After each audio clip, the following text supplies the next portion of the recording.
Demak, endi orqa sohani skelet tuzish haqida gaplashamiz. Oldingi darsda aytib o'tganimizdek, u asosan umurtqa pog'onasini tashkil topgan. Endi umurtqalarni отдельно gaplashadigan bo'lsak, bizda 7 ta servikal umurtqa bor. Servikal umurtqalarning asosiy ajralib turadigan xususiyati ularda foramen transversarium bo'ladi, ya'ni ko'ndalang o'simtalarda teshik paydo bo'ladi. O'rtasida teshik hosil bo'lgan. Bundan bizda arteriya vertebralis o'tadi. Bu mana shu teshiklardan o'tib, ikkita tomondan miyaga boradigan, miyani qonlanish sistemasiga ishtirok etadigan arteriya hisoblanadi. Bundan tashqari bizda toratik, ya'ni ko'krak umurtqalariga to'xtaladigan bo'lsak, ularning asosiy xususiyati ular ko'krak qafasini hosil qilishda ishtirok etadi. Shuning uchun ham ularga qovurg'alar birikadigan qismi hisoblanadi. Ya'ni qovurg'alar ham tanasiga birikadi, ham ko'ndalang o'simtalarga birikadigan joyi bor. Bel umurtqalariga keladigan bo'lsak, bel umurtqalarining asosiy qismi bizda bel umurtqalarining tanasi kattaligi bilan ajralib turadi, chunki ularga asosiy massa tushadi. Bundan tashqari ko'ndalang o'simtalar uzun bo'ladi. Bu o'sha o'tmishda oldin bu yerga qovurg'a birikkan, keyin rudimentar holatda saqlanib qolgan deb taxmin qilinadi gipotezaga ko'ra. Shuning uchun ham ularning transvers o'simtalari, ko'ndalang o'simtalari uzun va qalinroq bo'ladi. Sakrum bilan koksiksga to'xtaladigan bo'lsak, sakrum qo'shilib ketgan suyakdan iborat va qo'shilib ketgan o'sha 5 ta dumg'aza suyagidan hosil bo'lgan va unda oldida ham orqasida ham biz mana bunaqa teshiklarni ko'rishimiz mumkin. Foraminlar 4 tadan bo'ladi, juft oldi va orqa qismida. Bu yerda nervlar, ya'ni sakral sohada joylashgan nervlar kirib chiqishda ishtirok etadigan teshik hisoblanadi. Bundan tashqari bizda koksiks bor, ya'ni dum suyagi. Bu ham dum suyagiga eng ajralib turadigan xususiyati bu yerda arkasi, ya'ni yoyi bo'lmaydi, faqatgina tanadan iborat hisoblanadi. Va buni deyarli vazifasi yo'q, ya'ni rudimentar suyak hisoblanadi. Endi biz rentgenda ko'rishimiz mumkin. Rentgenda o'zi bilan suyaklar izishlik katta bo'lganligi uchun oq ko'rinadi. Mana shuni ko'rganimizda servikal soha bu yerda ko'rinyapti. Tanasini ko'rishimiz mumkin. Birinchisi anterior posterior tarafda tanasini ko'rishimiz mumkin.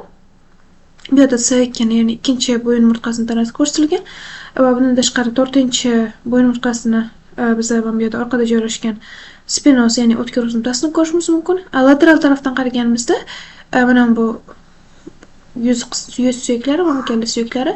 Mana shu yuz suyaklari, ya'ni oldingi qismida bizda tanalar joylashgan bo'ladi umurtqalarning, orqa qismida bo'lsa o'simtalar, ya'ni arkasidan chiquvchi o'tkir o'simtalar joylashgan bo'ladi.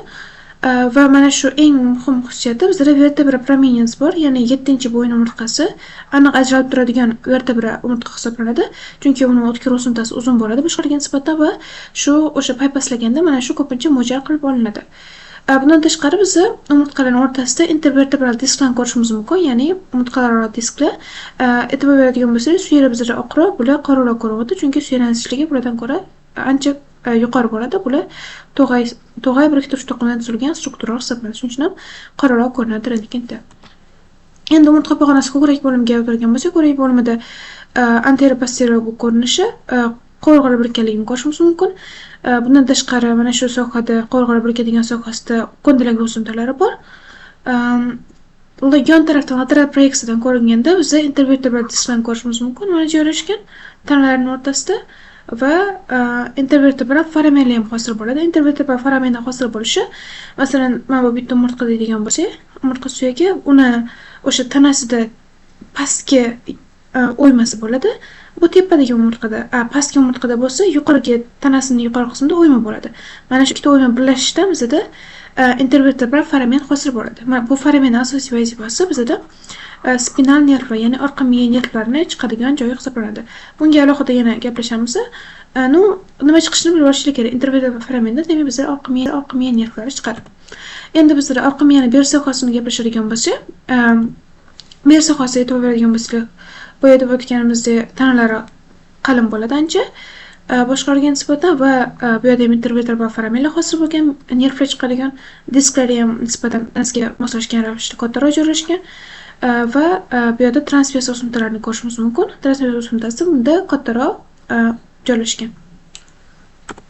Endi biz umurtqaning rivojlanishiga to'xtaladigan bo'lsak, umurtqa o'zi tanani qismlari, ya'ni tanani har xil qismlarga bo'linib rivojlanishi samitlar hisobiga bo'ladi.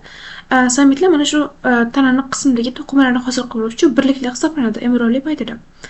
Endi mana shu samitdan bizda ajraladi, ya'ni birinchisi skleton, ikkinchisi meton va oxirgi motor.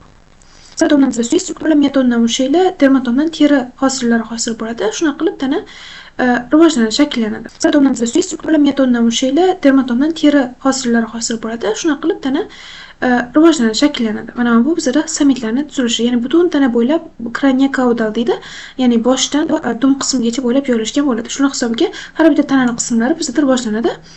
Endi mana shu samitdan chiqadigan sklerotom hisobiga bizda umurtqa pog'onasi shakllanadi. Ya'ni mana bu to'rtta tomondan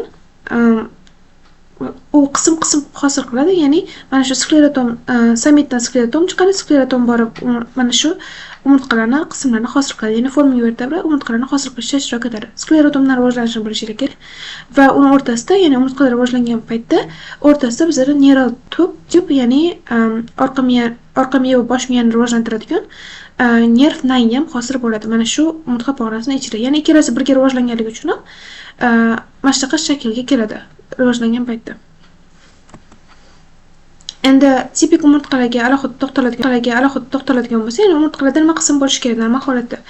Tanasi bo'ladi, oldingi qismida va orqa qismida arkasi bo'ladi. Arkasidan o'simtalar chiqqan bo'ladi. Birinchi o'simtasi o'tkir o'simtasi bor, keyin ko'ndalang o'simtasi bor. Bundan tashqari bizda ko'ndalang o'simtasi, umuman arkasi bilan tanasi birikadigan joyda mana bu strukturalar bizda oyoqchili deyiladi. Mana shular normal holatda umurtqada bo'ladi. Va yon tarafdan qaraganimizda aniq ko'rinadigan qismlari bizda artikular o'simtalari bo'ladi, ya'ni superior va inferior bo'ladi. Bular umurtqalarning bir-biri bilan, ya'ni ustma-ust joylashishda bir-biri bilan bog'liq hosil qilishda ishtirok etadigan o'simtalar hisoblanadi. Endi regional umurtqa, alohida tipik bo'yin umurtqasi haqida gapirishadigan bo'lsak, boyada deb transvers o'simtasining o'rtasida bu yerda foramen hosil bo'ladi. Foramendan arteriya vertebralis o'tadi. Undan tashqari vertebral kanalda, bularda tanasi kichkina bo'lganligi hisobiga vertebral kanal katta hisoblanadi. Shuni ko'rishimiz mumkin va spinoz o'simtalari qolgan umurtqalarda bizda asosan bitta, lekin bu ikkita shoxga ajralgan bo'ladi, spinoz o'simtasi. Shuni ham bilishimiz kerak. Bu bo'yin umurtqasi uchun xos bo'ladi. Va fermentasini bu anterior ko'rinishda shuni ko'rishimiz mumkin. Anterior ko'rinishda va tepa qismida tanasini unsinat, ya'ni bir shoxli o'simtalari ikkita tarafdan bo'ladi. Shuni ham ko'rishimiz mumkin. Keyingisi bizda, lekin bu hozir gaplashganimiz bizda tipik umurtqa, ya'ni tipik bo'yin umurtqasi hisoblanadi. Bular bo'lsa bizda tipik bo'lmagan, ya'ni irregular yoki unusual deydi, ya'ni boshqacha bo'lgan, atipik tuzilgan umurtqalar. Atipik deganda nima tushunishimiz kerak? Uni shakli haqiqiy bo'yin umurtqasiga o'xshamaydi, ya'ni farqli jihatlari bor. Bu bizda SB bilan S2, ya'ni birinchi va ikkinchi bo'yin umurtqa hisoblanadi. Birinchi bo'yin umurtqaning nomi bizda atlas deyiladi. Atlas, ikkinchisi bo'lsa aksis. Ya'ni aksis o'simta degani, o'zi aksis degani o'q degani. Aksis deyishga sabab unda o'simtasi bo'ladi. Mana bu proyeksiyada ko'rishimiz mumkin. Mana bu aksisda dens degan o'simtasi bo'ladi. Shuning hisobiga aksis deb nomlangan.